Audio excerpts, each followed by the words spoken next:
the latest military news update. This is AFP Community News, hosted by Rob Suzon every 12 noon, Mondays to Fridays.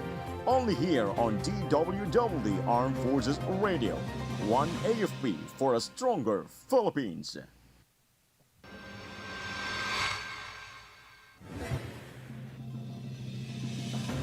NPA leader medic surrender to military in Surigao del Sur. Philippine Army identifies areas of potential political rivalries for 2025 elections.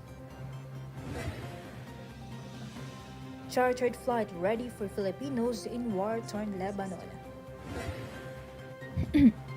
COMELEC to declare 117 Senate bets as nuisance candidates.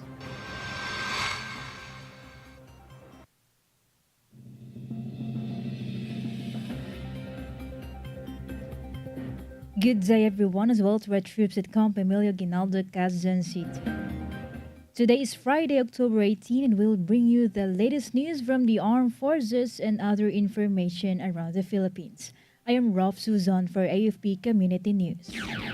DWDD Armed Forces News. For the brief overview of our stories, the National Task Force to End Local Communist Armed Conflict announced that 74% of its 2023 Barangay Development Program projects, including 100 new classrooms, have been completed. The BDP has also delivered 511 farm-to-market roads, 99 water systems, 91 health stations, and 127 rural electrification projects.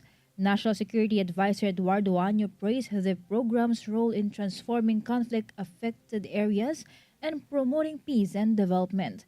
The BDP continues to progress with additional projects in procurement and pre-construction phases.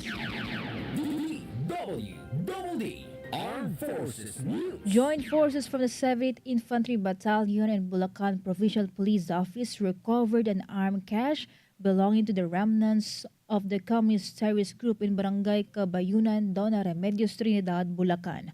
Acting on information from local citizens, authorities unearthed two M16A1 rifles, one Colt M653, 8 magazines, and 101 rounds of 5.56 mm ammunition. Major General Andrew Costello commended the community and urged the remaining insurgents to surrender and embrace opportunities for a better life. Armed Forces Radio. And now let's hear our report on the ground about NOLCOM backs AFP Freedom of Information Program in Tarlac. For the details, Jai. The Northern Luzon Command reaffirmed its commitment to the Armed Forces of the Philippines Freedom of Information Program during a briefing led by Colonel Cerces A. Trinidad in San Miguel, Tarlac City. NOLCOM Commander Lieutenant General Fernel G. Buca emphasized the importance of transparency in building public trust, stating NOLCOM's dedication to the FOI initiative. Colonel Gracioso de Mirioles and the AFP Public Affairs team discussed ways to enhance NOLCOM's FOI processes. It aims to reinforce the AFP's focus on open governance and public accountability.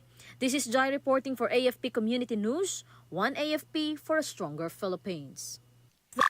Yes, Rob. Thank you, Jai.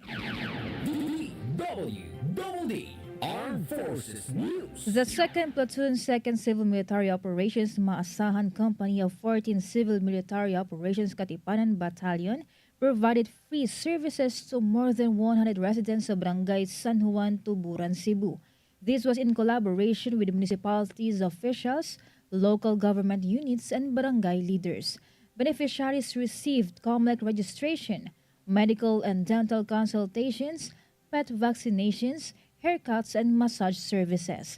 The selectivity highlights the community's dedication in improving well-being through the Servisyo Caravan.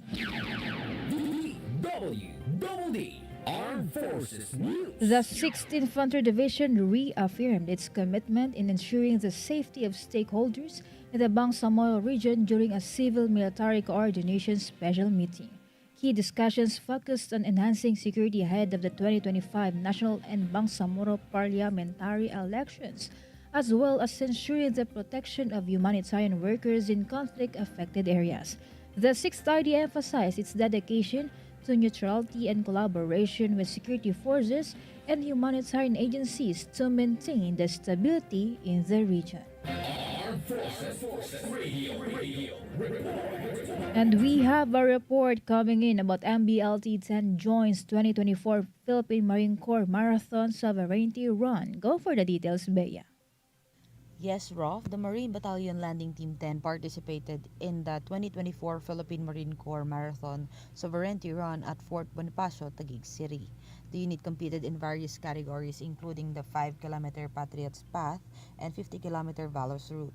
The event is in its seventh year, honored marine valor and supported the families of fallen soldiers. Moreover, it aims to reaffirm the nation's commitment to the sovereignty. This is Beatrice reporting for AFP Community News, 1 AFP for a stronger Philippines. Thank you, Bea. DWDD Armed Forces News. The Mobile Community Support Sustainment Team, the 14th Infantry Avenger Battalion, executed several community-centered initiatives in Leyte and Southern Leyte. Alpha Company led a cleanup drive in Barangay Magsuganao, Mahaplag, in collaboration with local officials and residents, while the Bravo Company conducted an earthquake drill and first aid training in Barangay Villa Mag-Aso, Baybay City. Concurrently, Charlie Company organized the basic self-defense training for barangay tanods in Barangay Milagroso, Sogod. These activities reinforce the MCSST's commitment in enhancing public safety and disaster preparedness in partnership with the local communities. DWDD National News. And for our national news, 45 more overseas Filipino workers arrive in the country. Department of Migrant Workers Secretary Hans Leo Kakdak said those who arrived were the 73rd batch of OFWs since the government started the repatriation program late last year. With this, a total of 525 OFWs and 30 dependents have been repatriated. The Philippine government has started offering the voluntary repatriation program since the security situation in Lebanon worsened last year. Armed Forces Radio. For other updates, let us hear the details about Scout Ranger Commander strengthens ties with the Army Signal Regiment. Go ahead, Gina. Yes, Rof, 1st Scout Ranger Regiment Commander Brigadier General Isagani Ocriste visited the Army Signal Regiment headquarters at Fort Bonifacio recently. Hosted by Brigadier General Hamel P. Samonte, the visit focused on enhancing collaboration and communication systems to improve military operations. Brigadier General Criste emphasized the need for continuous advancements in communication infrastructure. It also reinforces cooperation between the regiments and boosts the Philippine Army's mission readiness. This is Gina reporting for AFP Community News, 1 AFP for a stronger Philippines. Thank you, Gina. DWDD National News. The Philippine National Police have reassigned a total of 1,308 policemen whose relatives are running for various local positions for the upcoming 2025 elections. PNP spokesperson Brigadier General Jean Fajardo said that they were already issued with relief orders, meaning they were already transferred from their places of assignments where their relatives are running. These policemen were temporarily transferred to other units until after the election period. The PNP leadership earlier ordered the accounting and transfer of policemen with relatives running for the 2025 elections to ensure that no policeman would be involved in partisan political activities. DWDD National News. The registration of social media accounts for the digital campaign of those running in the 2025 midterm elections will end on December 13. Commission on Elections Chairperson George Erwin Garcia said they have not received any registration so far. Garcia thinks the reason why they have not registered is because there is no final list of candidates yet.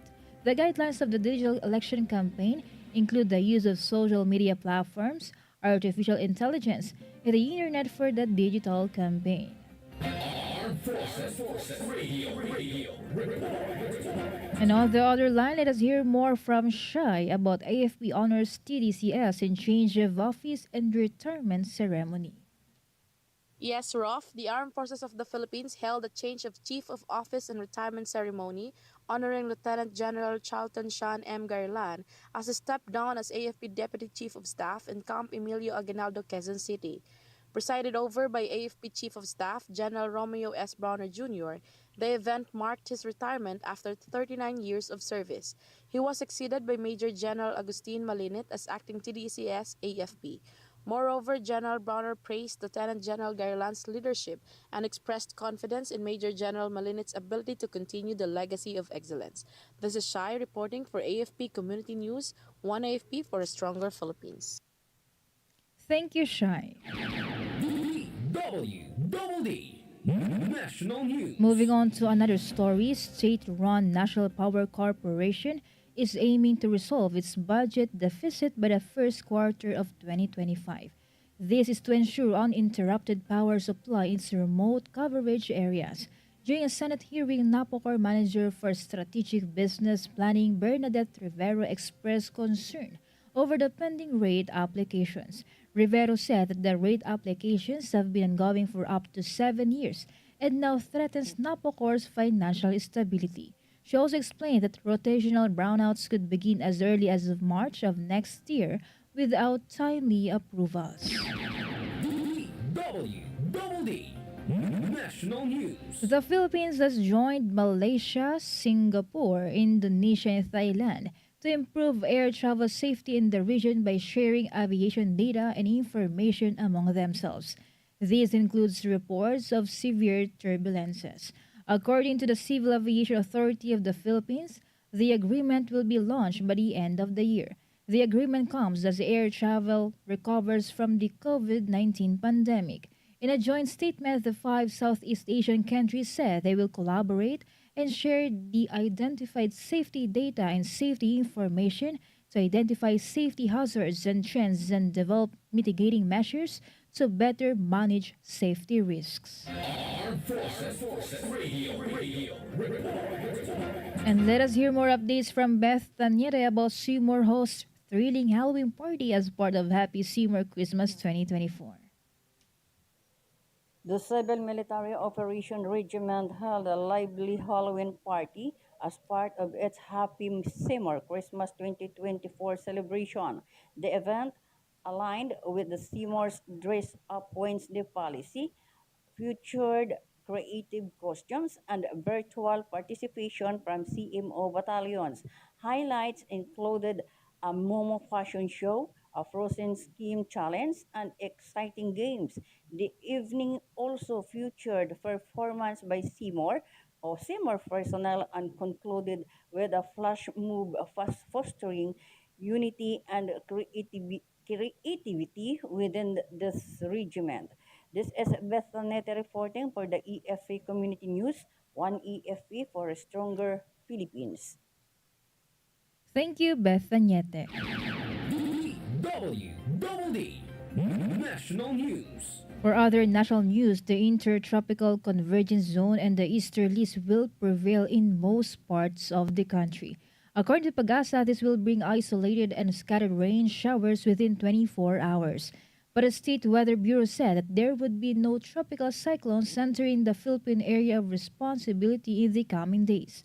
The country could expect another generally fair weather, except for isolated or scattered downpours in the afternoon or at night due to the two weather systems. DWDD National News. The Philippines needs to update its 15-year-old disaster risk reduction law. Senator Lauren Legarda said they hope to amend and revise the Philippine Disaster Risk Reduction and Management Act to make it more up-to-date. Defense Secretary Gilbert Chodoro said it was also timely to review the disaster risk reduction law, and Chodoro explained that because of changing circumstances and experiences in the field, they have been able to identify some gaps that need to be filled and some streamlining that needs to be done. Armed Forces Radio. From Solcom, let us hear from Jess about Armed Forces of the Philippines March in Kasanggayahan Festival Parade of Resources in Sorsogon. Demonstrating unity and preparedness, Various government agencies, including the Armed Forces of the Philippines, participated in the vibrant Kasangayahan Festival Parade of Resources on October 14, 2024. The parade, which started at the Sorsogon Sports Arena and ended at the provincial capital, showcased an impressive array of personnel, equipment, rescue vehicles, and other resources crucial to the province's resilience and preparedness. With the theme, Experience Beautiful Sorsogon celebrating 50 years of Kasangayahan, the event emphasized the province's collective commitment to growth, development, and cultural pride. Among the key participants were the Philippine Army's 903rd Infantry Brigade, 22nd Infantry Valor Battalion, 31st Infantry Charge Battalion, and 3rd SEMO Negotiator Company, and the 505th Search and Rescue Group from the Philippine Air Force and Naval Forces of the Philippine Navy. They were joined by the Philippine National Police, Bureau of Fire Protection, Philippine Coast Guard, local government employees, MDRMO from the province's 14 municipality and 1 city, as well as other government and non-government organizations, public and private institutions, and the key industries.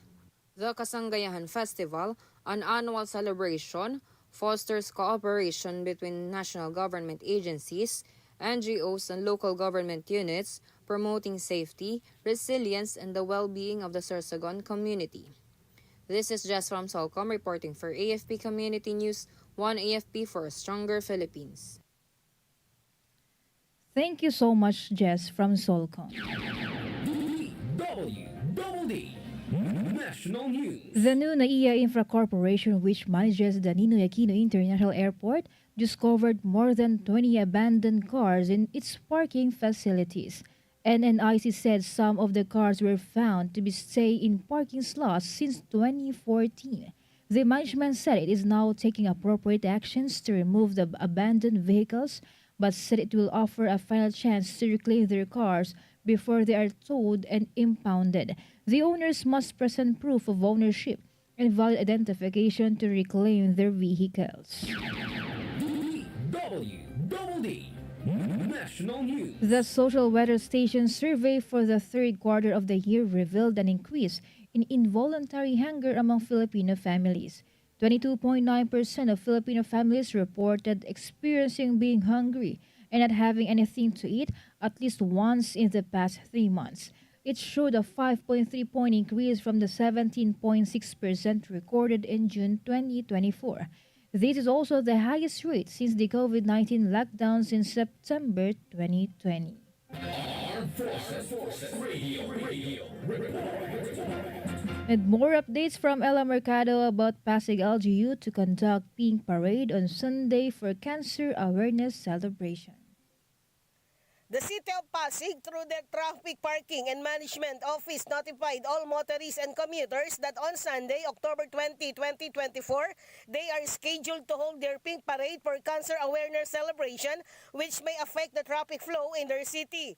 Based on the information released by PIO, among the roads that will affect the traffic flow due to the aforementioned activity are Emerald Avenue, Ortigas Avenue, Meralco Avenue, Julia Vargas Avenue, ADB Avenue, and Garnet Road, all in Pasig City.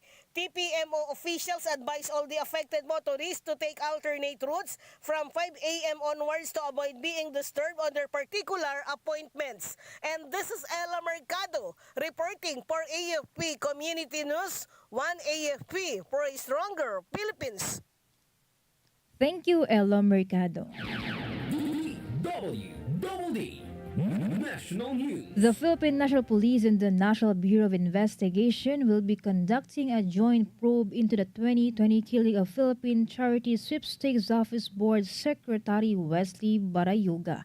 PNP spokesperson Brigadier General Jean Fajardo said this is a welcome development on the part of the Criminal Investigation and Detection Group because probably the NBI has some information of their own. She added that if the law enforcement agencies join together with their information and evidence on hand, they can reinforce the case they have against the personalities mentioned by Lieutenant Colonel Santi Mendoza.